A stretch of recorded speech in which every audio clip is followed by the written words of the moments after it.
you for coming in today. Sorry we're getting a late start. We had General Kelly at the podium over at the White House and wanted to give him an opportunity to, of course, finish before we got started. So thank you so much for your patience today. Make yourselves comfortable because I have quite a few toppers I want to get through today, and then I'd be happy to take your questions. First, I want to start out with an announcement about the Secretary's travel. The Secretary will travel to Riyadh, Doha, Islamabad, New Delhi, and Geneva, October 20th through the 27th. In Riyadh, Secretary Tillerson will take part in the inaugural Coordination Council meeting between the governments of Saudi Arabia and Iraq. The Secretary will also meet with various Saudi leaders to discuss the conflict in Yemen, the ongoing Gulf dispute, Iran, and other important regional and bilateral issues. Secretary Tillerson will then travel to Doha, where he will speak with Qatari leaders and U.S. military officials to discuss joint counterterrorism efforts and the ongoing Gulf dispute and other regional and bilateral issues, including both Iran and Iraq. Secretary Tillerson will then make his inaugural visit to South Asia as Secretary of State, following up on the President's August the 21st speech outlining the administration's comprehensive strategy toward the region. In Islamabad, the Secretary will meet with senior Pakistani leaders to discuss our continued bilateral cooperation, Pakistan's critical role in the success of our South Asia strategy, and the expanding economic ties between our two countries. In meetings with the Prime Minister, Foreign Minister, and senior military officials, Secretary Tillerson will discuss our joint efforts to fight terrorist groups that threaten regional peace and stability, and how Pakistan can support our effort to reach a peaceful solution in Afghanistan. At the invitation of Indian Minister on External Affairs Sushma Swaraj, Secretary Tillerson will then visit New Delhi. He will hold consultations with the Ministry of External Affairs and other government leaders from India to discuss the implementation of the ideas he outlined yesterday in his speech at CSIS, defining our relationship with India for the next century. He will also pay his respects to the memorial of Mahatma Gandhi.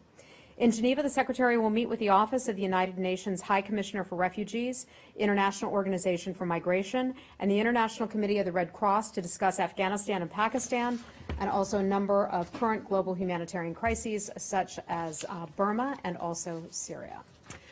Second thing, I'd like to give you an update on the Deputy Secretary's travel to Asia. Deputy Secretary John Sullivan continued his official bilateral engagements with the Republic of Korea on October the 19th. He met with the National Security Advisor Chung to discuss concrete ways to address the DPRK threat, improve U.S. ROK economic ties, and coordinate on other important regional and global issues.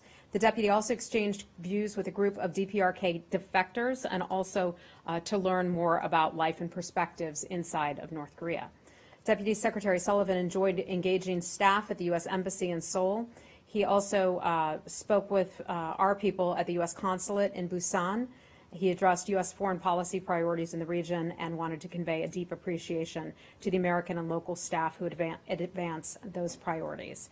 Additionally, during his visit, he went to the Yongsan Garrison and the demilitarized zone with U.S. Forces Korea Commander General Brooks.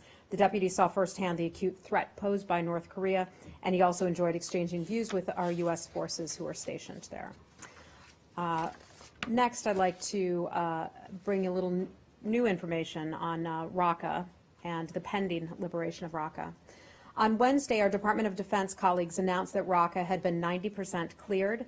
They have now upped that estimate to more than 95%, and we continue to see progress every day. We're continuing to support the Syrian Democratic Forces to pressure the few areas where pockets of ISIS fighters still remain. The SDF's deliberate approach to liberating Raqqa took tremendous sacrifice and professional patience, but at the end it saved countless lives. Over the past few days, we've seen significant progress in the city, and thousands of civilians were assisted to safety by the SDF, which allowed them to accelerate their efforts to clear what remains of ISIS's weakening grip on the city. The State Department, along with the Department of Defense and USAID, has been planning for ISIS's defeat in Raqqa for more than a year now, and we are already working with local partners to provide assistance in areas liberated on the road to Raqqa, including Ain Issa and also Tabqa. Although extremely dangerous due to extensive damage and remaining explosive remnants of war, we are working with the partners and the coalition to address immediate priorities. The priorities include providing for the urgent humanitarian needs of internally displaced persons, IDPs, who have fled the city to the surrounding areas, clearing the explosive remnants of war, such as IEDs and mines, from critical infrastructure such as hospitals, roads, and schools, support efforts to establish basic security, reestablish essential services such as water, electricity, health services, infrastructure rehabilitation to stabilize and promote a return to normalcy, and ultimately create the conditions to allow the voluntary, safe return of Syrians to their homes. We are also engaged in efforts to support local officials, such as the Raqqa Civil Council and the Tabqa Civil Councils, in their efforts to take over responsibility for post-liberation security and also governance on the condition that they are representative, civilian-led, and credible in the eyes of the people they serve. While we're on the verge of victory in Raqqa, it's important to remember that we will have a lot of work left to be done to defeat ISIS, both in Syria and Iraq, and to defeat ISIS's global network. Beyond Iraq and in Syria, the 73 partners of the global coalition are working to deny ISIS safe haven among its branches and affiliates and sever its ability to recruit, move foreign fighters, transfer funds, and spread false propaganda over the internet and social media. We will continue to stand together in our shared fight against ISIS until the barbaric organization no longer poses a threat to the international community. And I have answers for you if you have specific questions about Raqqa and some of the groups that we're working with there. Lastly, today, along with many of my colleagues here at the State Department, including members of our LGBTI community, in association with GLIFA, many of us are wearing purple today to celebrate Spirit Day. On Spirit Day, we speak out against bullying of lesbian, gay, bisexual, transgendered, and intersex persons and stand with LGBTI youth who disproportionately face bullying and harassment because of their identities. Around the world, LGBTI individuals face increasing physical attacks, arbitrary arrests, just because of who they are or who they love. Our global policy is to oppose violence and discrimination targeting LGBTI persons, including from governments and non-state actors. Spirit Day is about the freedom to be oneself without fear of violence or intimidation. Dignity and equality for all persons are the founding constitutional principle of U.S. democracy, and they will continue to drive our diplomacy. And with that, I'd be happy to take questions. That was a lot. I missed the Spirit Day memo. Did it go out? Otherwise, you should wear some purple. Well, I didn't know. I mean, yeah. So it is Spirit Day, and we are celebrating that with our colleagues. Just briefly on the, and this is all I have. Just briefly on the Raqqa thing and on the council. Would it be okay or acceptable if whatever local governance emerges includes pro-Assad figures? We have continued to say that whoever eventually would run local governments should be representative of the people, should embody and believe in fundamental human rights and protection of those civilians in the area. That's a bit of a hypothetical that you're asking me right now.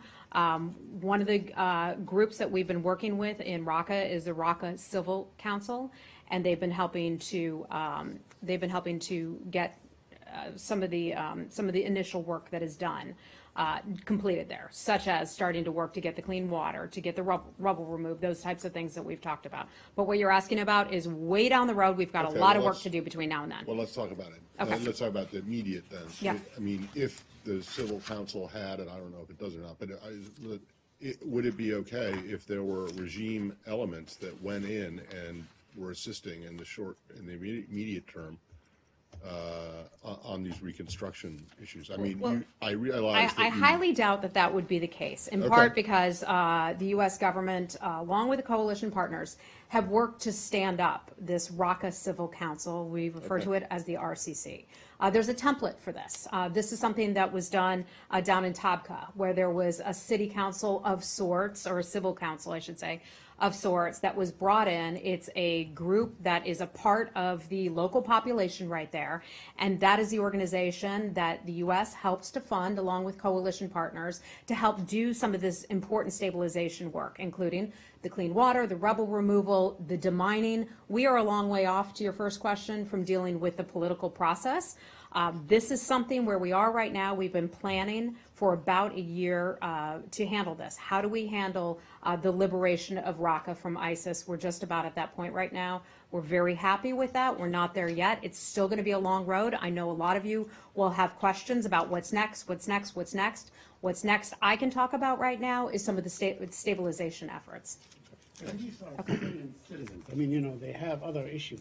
How will they coordinate their personal issues, such as passports or education or maybe health insurance provided by the government and so on, which still does? Wait, are you asking about how these people are going to have health No, insurance? I'm saying, Our no, immediate needs. No, I am saying, you know, that they have, you know, official business to do with the government, the central government in Damascus on issues like passport, other issues, education and so on. Saeed, I'm not, we are so far off from the luxury of Syrians having to concern themselves with passports and documentation and health insurance. We are nowhere near that point, unfortunately. We wish we were at the point where we could deal with things of that nature, but right now we're dealing with basic human needs. There are still some pockets of fighters, as I understand it, in Raqqa. The priority will be clearing those people out. We know that there are hundreds of thousands of people who are in IDP camps outside of Raqqa that is being funded in part by the UN and various countries that participate in that. Getting them the health insurance, getting them the health care, getting them the food and all of the things that they need. We've got demining ahead of us. That's going to take at least a month or so to get through, and then we'll eventually be able to get to that point. Really quick follow-up. Would they be allowed any amount of coordination with the central government in Damascus? That's a hypothetical question. We're not even anywhere near that point. I mean, we're at the point where people are not living, except for maybe a few, are not living in Raqqa. They're in IDP camps in that country. We know that many refugees, millions in fact, were forced to leave that country. So we're a long way off from that point. Anything else on Syria? Yeah. Hi, Carol. How do you assess the prospects for starting peace talks in Geneva, for resuming them in the next couple of weeks? Yep. So as you know, the Secretary is heading up to Geneva. At this time, that is not on his schedule dealing with that, but we remain committed to the Geneva process and Geneva talks for the eventually being able to help facilitate some sort of a political transition. Do you think that's realistic in the next couple of weeks? I'm sorry? Do you think it's realistic they may resume in the next couple of weeks? I don't know. I'm not going to forecast what those meetings, what meetings may or may not happen. But I can tell you when we were in New York at the United Nations with the coalition of the like-minded countries and also the de-ISIS coalition, that there was a lot of support for the UN-led Geneva process. That was something under UN Security Council resolutions to call for a political process to ultimately resolve the political future of Syria. But one of the things that we call for is the future of Syria to be decided by the people of Syria, and one that promotes human rights, one that has an extreme focus on that, the understanding that property belongs to individuals. There are a lot of components to that, and that's why we continue to go back to the UN process. Okay. Anything else on Syria? Syria? Okay. Hi. Can you rule out the possibility of any kind of a meeting between Secretary Tillerson and Foreign Minister Lavrov in Geneva? I'm not aware of any meeting that is scheduled or that is pending, such as that. Okay. Hold on. If you all are interested, I do have a lot of information that I'd be happy to go through on Raqqa and some of the work that our folks are doing. As many of you know, although we've not talked about this a lot, we have some of our State Department individuals. We have civilians who are serving over there in the region. What brings that to my mind is having just listened to General Kelly. And General Kelly at the White House spoke about the tens of thousands of Americans who are serving our country all across the world. In addition to, traditional U.S. forces, we have civilians who are serving in very dangerous places and civilians that are doing terrific work to try to represent what we stand for here as Americans, but to do the good work of helping out others. Syria would be one of those places where there are civilians serving, and part of the role there is to tend to the humanitarian needs of many of those IDPs. So I just want to, if I may, humor me and go over a few things for you because I think it's so important. And I'm, as somebody who works here, tremendously proud of the work that our folks are doing over there. Let me just add a couple things to that. There are some of the areas that are outside Raqqa where people have actually started to return, not to the internal city of Raqqa, but to the outside of Raqqa. And I think that's significant, and that gives us a lot of hope. Dealing with this area in Raqqa has been very different from dealing with the situation in Mosul that we talked about a few months ago or a month or two ago. One of the key differences is that in Iraq, for example, you had a central government. You had a government, you had people who were closer to home. In Mosul, not everybody left, the civilians. Raqqa is very different. So this is going to be a longer situation. It's going to take additional time, and you all are going to get frustrated, and you're going to ask, what's next, what's next, what's next, and try to push the envelope and push for answers about what's next. And that is why we'll come back to say, you know, we are not near that point just yet to be able to jump ahead and determine a political process and all of that. Because there's so much work left to be done. The demining, as I've mentioned, is something that the U.S. government is very involved with. Through our partners, through our NGOs, the United Nations is a huge, huge part to that, and they've done so much good work right there. So thousands, I'm pleased to report, have been able to move back into the outskirts of Raqqa. Additionally, I want to mention once Raqqa is liberated, we see it as up to the locals to decide their future. We're working with a range of local partners, including some of the local councils, early recovery teams, and also civil society groups to try to meet the needs of those civilians who will eventually be returning. The fight there has been incredibly, incredibly complex. We have seen what ISIS has done to the communities there. We've seen the bombs that they've strung up. We've seen the IEDs. We've seen the booby traps. This is going to take a lot of time and dedication on the part of our folks who are serving over there, and also the good work of many of the NGOs. Our people, as I was speaking with them today, and I spoke to one of our colleagues serving in the region earlier today, said to me that there is no place in the world that is more complex than Syria right now. What is achieved will be all the more remarkable, she said. It'll be months, if not longer, before Raqqa is safe for residents to return home and for life as normal can eventually resume. A couple other things I want to mention, just some statistics about some of the humanitarian assistance. So far, UN agencies have delivered food assistance to more than 260,000 people in northeastern Syria affected by the Raqqa campaign. UN agencies continue to pre-position supplies using overland access. In the month of June, more than 207 trucks successfully arrived with humanitarian supplies in Qamishli. I hope I'm pronouncing that correctly. The UN has food stocks ready to feed more than 50,000 people for 1 month once Raqqa City is accessible.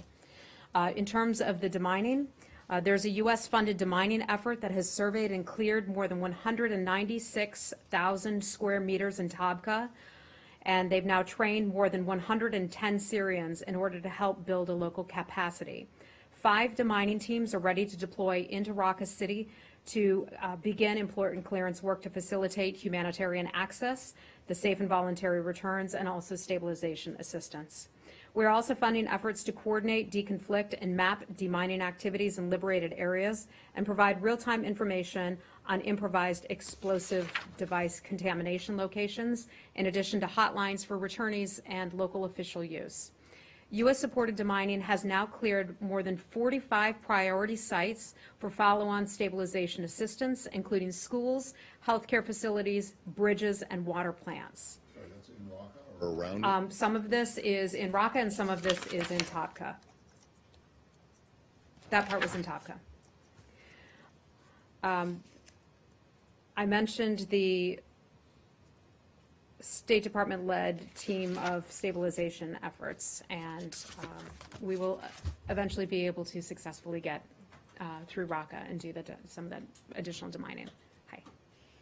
Can you tell us how big that stabilization team is? How many people? What their I cannot. specialties Some are? of that, just the numbers of personnel, we won't be disclosing, but we do have people who are involved in these processes.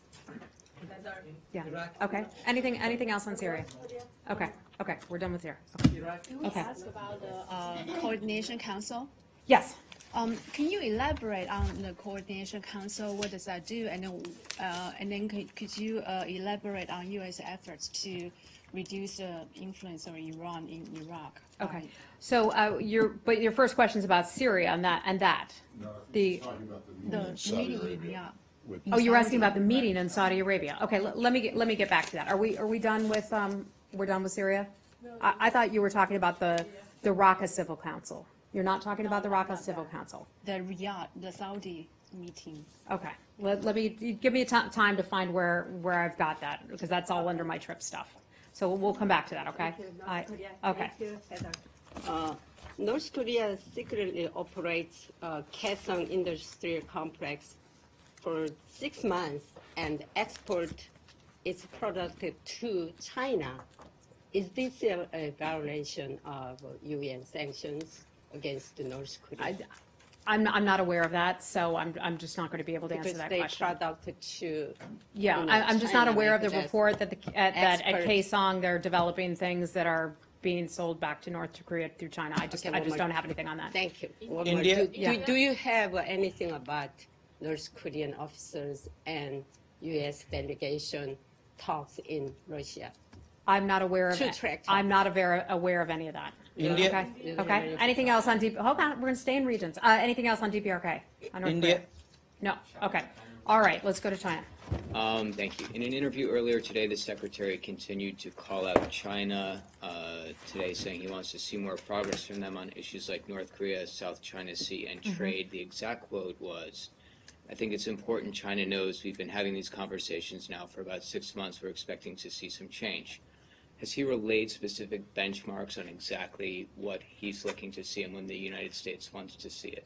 So I think that would fall under sort of some of the diplomatic conversations. I was speaking with the Secretary earlier about that very issue because that caught the attention of some folks that he addressed China in this speech yesterday. One of the things that the Secretary said is that comment that he made yesterday is of no surprise to China. We've had those conversations in private previously. This is the first time we've really discussed them publicly. So China is well aware that we have concerns about trade. We have concerns about the South China Sea. We have concerns about North Korea. We've continued to ask China to do more on the issue of North Korea. They, of course, supported the UN Security Council resolutions, the back-to-back resolutions, and we were very pleased with that. And we continue to anticipate that they will enforce those sanctions. Okay. Anything else on China? Okay. Yeah. Hi. Was there any response from China after the Secretary's speech? Not that I'm aware of. So he hasn't spoken with his Chinese counterparts. I don't have any calls to provide you on that. Can I go to Iraq? Okay. Can All I go right. very quickly to the Palestinian-Israeli issue? Okay. Are we done with China? Anything else on China? Okay. Go ahead. done. Great, Miss. Regarding U.S.-China trade relations, will the Trump administration continue to the 301 investigation? Will we have a what? The 301 investigation? I'm sorry. I don't understand. 301 investigation. Okay. I'm afraid I'm not familiar with that. Okay. So, could you? Oh, from USTR? Okay, then I would refer you to Yeah. our trade representative on And that. also about the Undersecretary John Sullivan's meeting in Asia. Can I have some details about the meeting? I provided those at the top about his meetings and who he met with and what they discussed. Iraq. So perhaps you missed that. If not, I can get back to you. on Iraq that. had that. Okay. Neighbor, India. Okay. Hold on. Let's go to Saeed.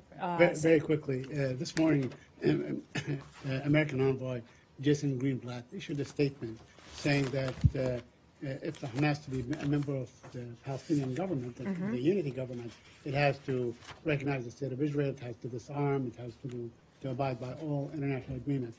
Now, this was not conditions that were placed by the United States in the past. They were placed most recently by Prime Minister Netanyahu. So is this a new position? Well, there's nothing new about what he addressed. These are the quartet principles, and they're the principles that I've addressed many times right here, and among that it includes that any Palestinian government must unambiguously and explicitly commit to nonviolence, recognize the state of Israel, accept previous agreements and obligations between the parties, including to disarm terrorists and also commit to peaceful negotiations. So none of that is new. That's something that Representative Greenblatt in his trip announced in a statement. For some reason, some people thought it was incredibly new, but it's not.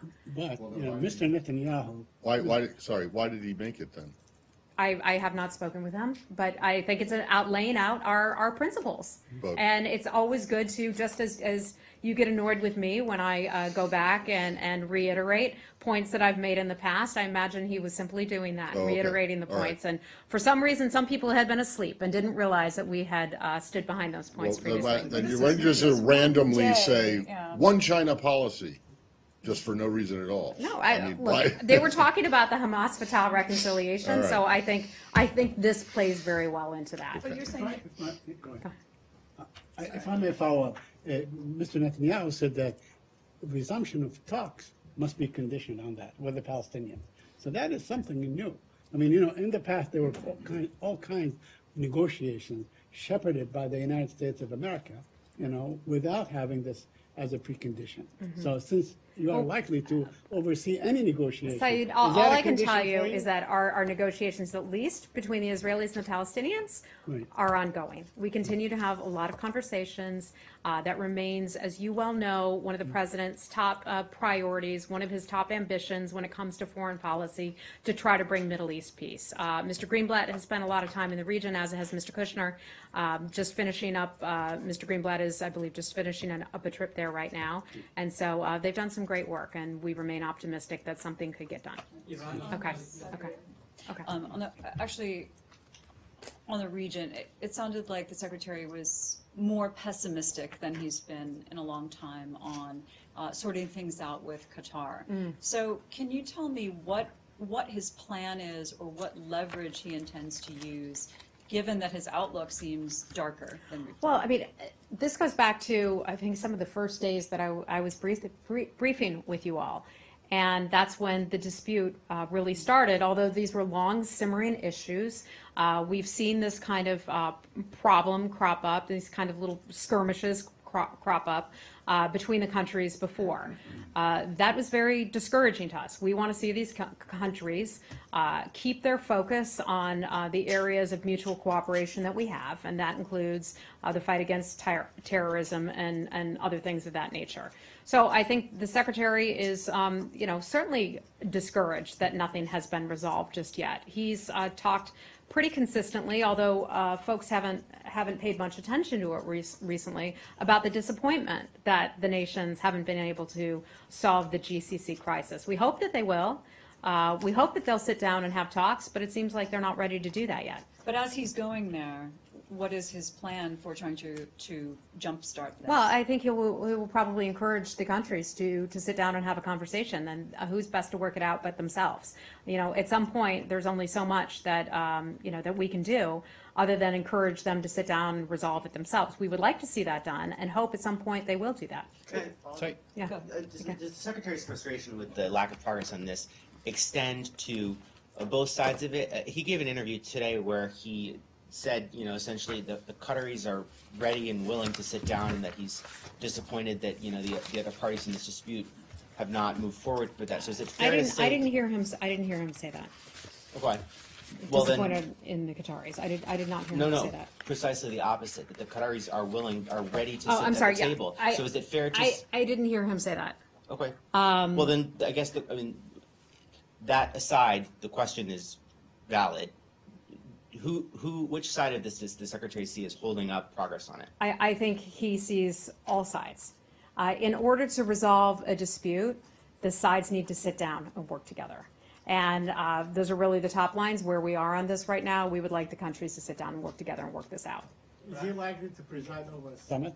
Not that I'm aware of. I don't have any information on any particular meetings. Okay? Shall we? What leverage does he think, when he sits down in Saudi to try to sort this out, which has been his goal from the start, What kind of position of strength or So, leverage do you think he comes from? There are a lot of issues that we have to talk about in various meetings. Among the issues that the Secretary will be addressing will be Iraq with the Saudis, for example.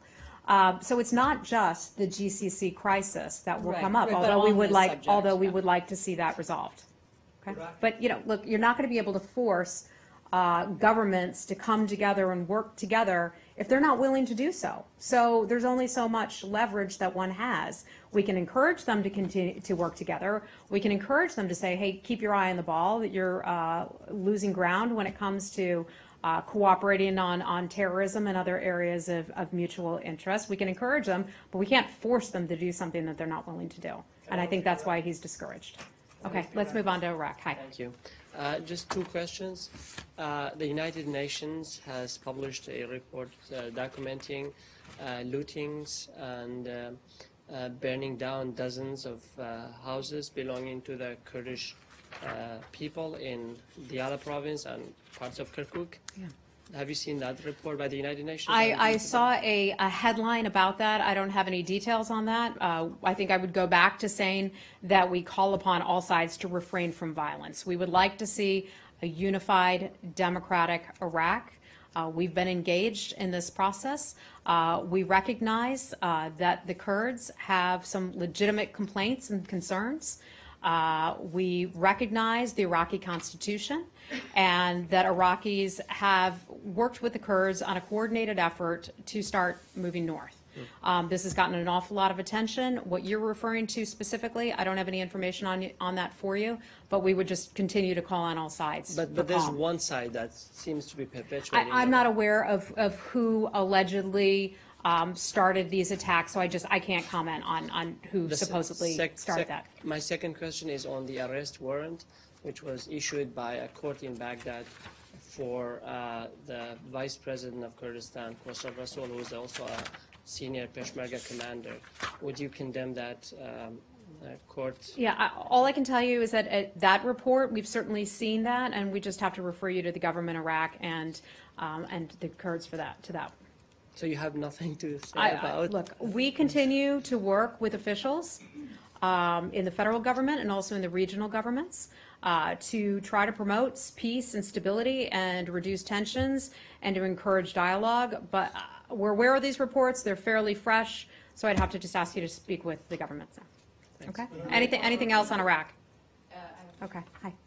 I know that this was discussed a bit on Tuesday in the briefing, but I wanted to follow up on reports that Soleimani and specifically Iran played the key role in negotiations that allowed the Iraqi forces to go in and take Kirkuk.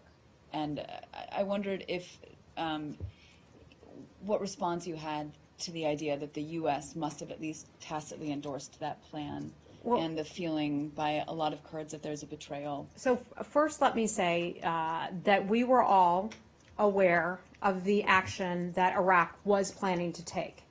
We were aware of that. Iraq spoke about it publicly. So this was not a surprise once this started happening. Some of this is enshrined in the Iraqi constitution. Some of this was agreed upon back in 2014 that eventually, once ISIS fell, that Iraq would go back to some pre-2014 lines, if you will, sort of a green line, so to speak. So some of this is not surprising to many journalists. It may have been surprising who, perhaps haven't been following this issue closely because there's a whole world to cover. But our folks have been following this closely. This is part of the reason we were concerned about the Kurdish referendum, calling for people to work together to defeat ISIS, but this is something that was enshrined in the Iraqi constitution. And I will go back to saying, the Kurds have some legitimate complaints, of course. There were things that were supposed to be done under the Iraqi constitution that my understanding is have not been fulfilled just yet. We hope that everyone will go back to and follow through on the Iraqi constitution. But following up on that, is there any concern about the role that Iran still appeared to play in this, just as far as it's seeming to contradict this idea of wanting to prevent Iran's influence? Let me say, Iran is always a huge concern of ours, not just in Iraq, but throughout the region. Matt likes to make fun of me as I talk about the Iranian regime. And when the Iranian regime shows up, bad things tend to happen. That is a fact. We know for a fact that U.S. service members have been killed by Iranian-led militias in the past. We know that. That has always been a major concern of ours. But this operation that took place to go north, for the Iraqi government to go north, was something that was coordinated with the Kurds. That is our understanding. This was not a surprise. It was coordinated. And I'm not aware of any Iranian involvement in that per se. I know a lot is being made of that, but I just want to underscore what a huge concern Iran remains for us, not just there, but throughout the entire region. Well, it's not just journalists who may not have been paying attention because they were focused on other things going on in the world. I mean, there's Senator Cruz has put out a statement today accusing the government of Iraq of basically getting into bed with Iran and saying that unless they stop being or acting as Iran's puppet, the U.S. should reevaluate its relationship with Iraq. Well, So, I think we would certainly remain concerned about countries developing too cozy of ties. We have seen an increasingly good relationship between Iraq and Saudi Arabia, for example, as we saw the opening of the not the land bridge, the border crossing. Thank you. That can help with commerce. We saw that a month or two or so ago. We have seen various governments in the region talk about wanting to participate in reconstruction of some of these countries, Iraq and Syria. We would absolutely support that and would certainly welcome some of those countries taking part in that. So I guess I would go back to saying, there are other angles that we can certainly be a part of working when it comes to trying to balance out Iraq. And when you say that the advance north was coordinated with the Kurds, was it not all the Kurds it was coordinated with? Well, perhaps there are a few people who didn't know about it, but my understanding is that the government of Iraq and the Kurdistan Regional Government were in contact about this move forward.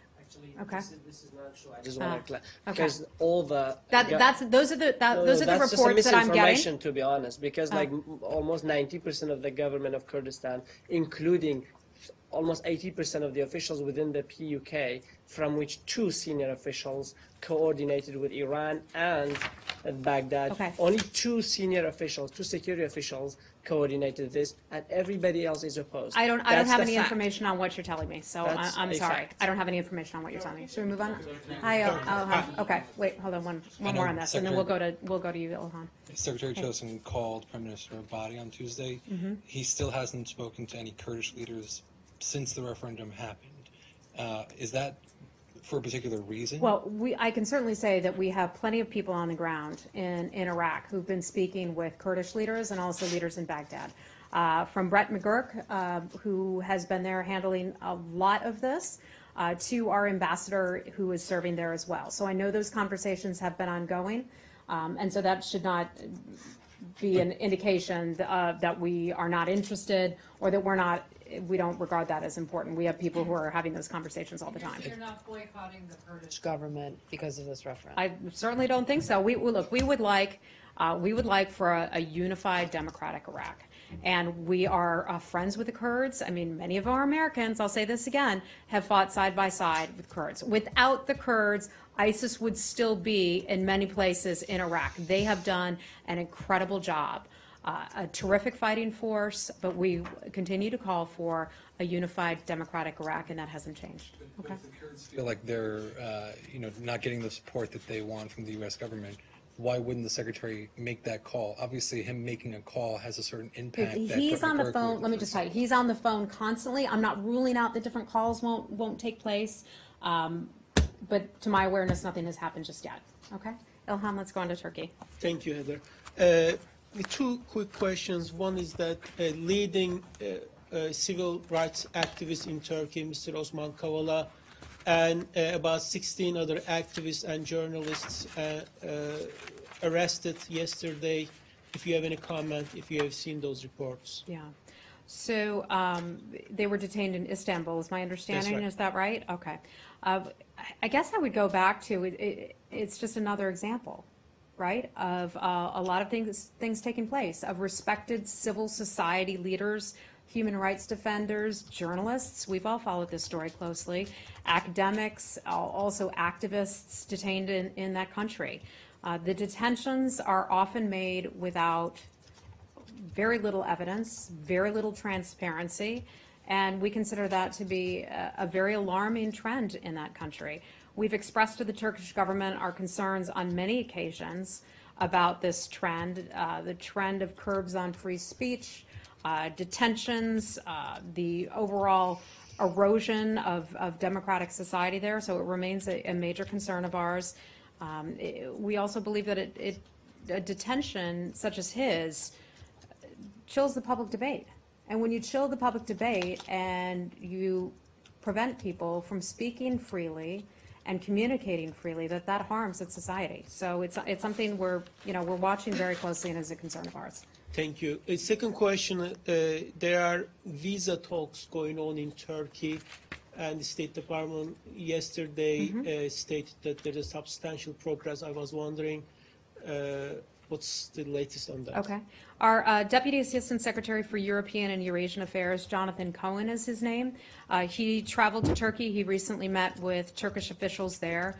Those talks were described to me as productive, that they made substantial progress in the overall agenda. We will remain engaged as a matter of priority to address the relevant issues with a view to restore normal visa procedures swiftly. So that's good. That is some good progress. We also talked about the composition and the terms of reference regarding the proposed joint working committee and agreed that the decision would be finalized soon. Anything on the release of those two workers? I don't have anything new for you on that. I can just tell you that they are still being detained, our locally employed staff. And they still haven't presented you with the evidence that they... We have not. We have yet to see any evidence. So is it possible to resolve this visa thing without their release, or without them providing you with some evidence that they might actually, that they should actually face trial? The simple answer is I don't know. I don't know. I'm not going to get ahead of some of the discussions that we're going to have. No, I understand it, yeah. but it sounds as though, or it sounded as though at the beginning when this began, when this started, that until and unless the Turkish government stopped doing this, arresting your employees, or provided some proof that what they were doing was legitimate law enforcement activity, that you could not you questioned their commitment to the safety and security of the embassy and its staff, and so that was contingent on. We do not want any more people arrested. We have lots of questions, right, but the guys but the two people who are in there now, is their freedom or the Turks presenting some kind of evidence that shows that they should be brought to a trial? Is that a requirement for you guys to restore the visa? All I'm going to say, because we want to be able to make progress on this, additional progress, is that some substantial progress on the overall issue has been made, and I'm just not going to go beyond that. Sorry, Matt. Okay, and we've got. Okay. Oh, I know you're so anxious about that. How are you?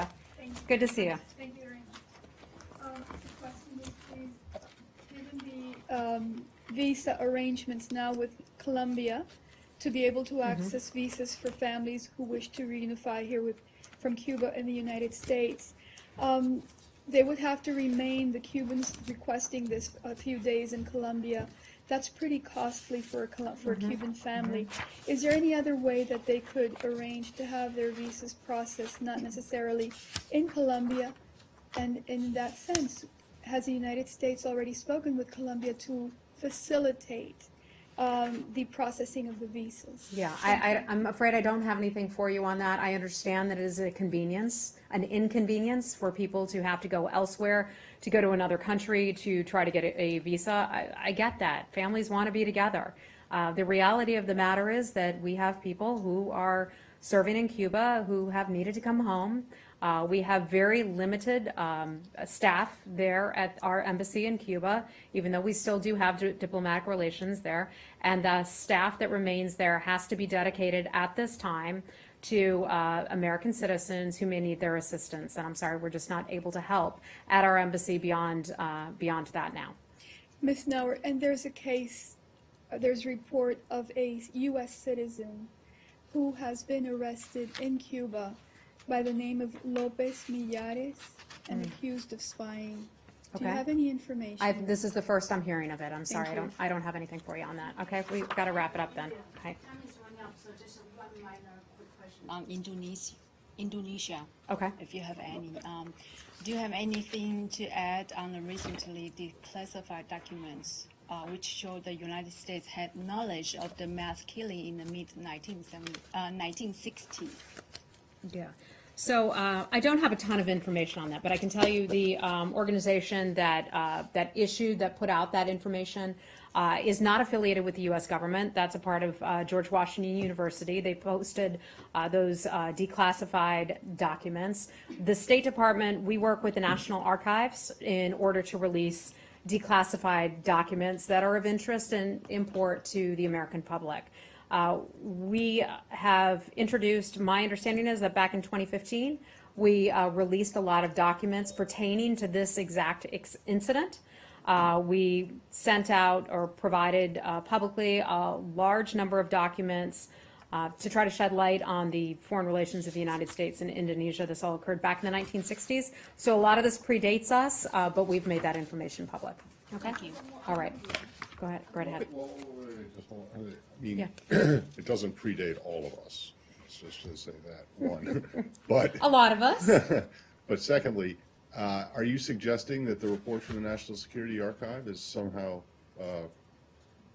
misleading or erroneous? I've not read through that report, so I'm not. I don't think. It's a pretty damning I've report. not heard anyone here dispute the contents of any report. That's not Okay. something I that said I've heard. I'm just curious as to why there you- could be someone who is disputing that. I just want to make it clear that we released much of this information a few years ago.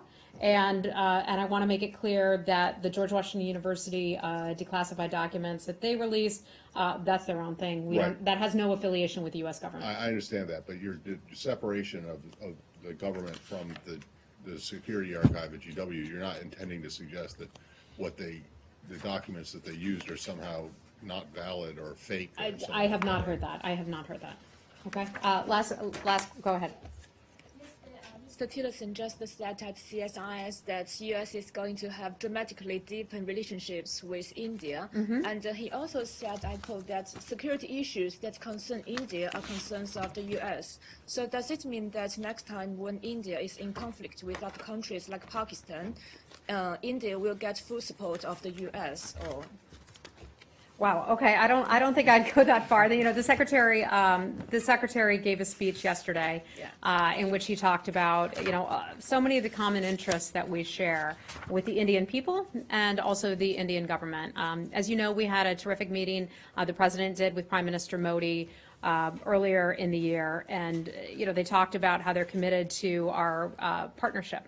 There's a lot of work that we can do together with India, whether it's military exercises, as you've seen earlier this year that we conducted with India and a few other countries as well, to intelligence and counterterrorism, to infrastructure work that they are participating in Afghanistan, which we are very grateful to. There are a lot of economic ties. We have a lot of Indian Americans here in the United States, and we have so many Indian students who are studying here in the United States. So I think the Secretary was really trying to underscore the importance of that relationship with India and recognizing that we have a lot of areas where we can, where we have mutual cooperation. Frequent exchange of spies between India and Pakistan. So when it happens next time, does it mean that the U.S. have to take sides or things like that? I think that we are always very cautious about addressing those issues, not wanting to contribute to any additional tensions. Okay, last question. Hey, Zanny. On Yemen, a bunch of lawmakers are also expressing concern about the humanitarian situation and putting together a resolution to limit U.S. military activities there to just targeting al-Qaeda in the Arabian Peninsula. Could you give us an update on the diplomatic work that is going on there? And I know that the Secretary will be discussing that also. Yeah, so that is an area of major concern. I mean, we have seen, Yemen, the crisis there as being one that's man-made. We've seen the world's worst cholera outbreak in Yemen. 842,000 suspected cases of cholera, 21 million people, 75% of Yemen's population, in need of humanitarian aid. This is an issue that I know the Secretary, when he sits down in many of his bilateral meetings, will bring this up. How do we solve this problem? How do we get the aid to the ports there so that we can get that aid to the people? How do we address all those things? So I can assure you those conversations are ongoing in terms of specific meetings or calls. I just don't have anything to provide you, but I can look into it and talk with our folks and see if I can get an additional update for you.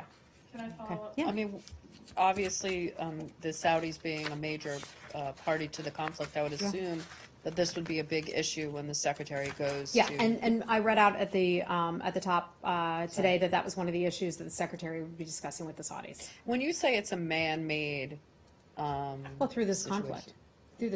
And when we look at food shortages, when we look at the cholera, when we look at the humanitarian disaster that has unfolded in Yemen, it's not because of Mother Nature. It's not because of drought. It's because of the crisis there. It's because of the man-made crisis there. And so I just wanted to underscore and highlight that. Okay. Can I just Thank ask one more question quickly about and then we're done. Yes, about something that the Secretary said yesterday about Myanmar. Okay. He said that what's most important to us is that the world can't just stand idly by and be witness to the atrocities. Mm-hmm. Does that mean that the U.S. would be more involved in trying to resolve this crisis? Well, and can you update us at all on, weeks ago you had said that there was an ongoing review of whether or not this was ethnic cleansing. Mhm. Is there any update to that review? Those types of reviews take a lot of time. I've spoken with our people who are involved in those types of things, and they explained the process in great detail to me. Part of that process is getting information from people on the ground. As many of you as reporters know, it's difficult to get information on the ground there. You hear, reports. Certainly some journalists have been able to, be fortunate and get there and report on things, but not enough. And part of what we do is collect information from various aid groups, partners, our embassy, people on the ground. We collect all that information, we assess it. That kind of thing just takes time. It's a very serious reporting criteria that we undergo when we make those types of assessments. So I'm not ready to go any further than that on it. But I can tell you we have been extremely engaged in what has been going on there. I believe we provided a call readout when the Secretary spoke with Aung San Suu Kyi on, I believe it was September the 19th. I know that we have had many conversations, not just with our ambassador, Marcel, but also one of our DASs, one of our Deputy Assistant Secretaries, Patrick Murphy, was recently over there, and he was able to tour through parts of the northern Rakhine State and take a look at some of what's going on. We've provided, I think, $104 million. Last time I briefed you on this, it was 96. Now it's $104 million in humanitarian assistance for displaced people, both in Burma but also in neighboring Bangladesh. So the United States government has been incredibly committed to this. We continue to call upon the government to allow in more humanitarian aid groups and to allow in more reporters so that we can more accurately get information on the ground. Okay. If I have anything else for you, I'll let you know. Thanks.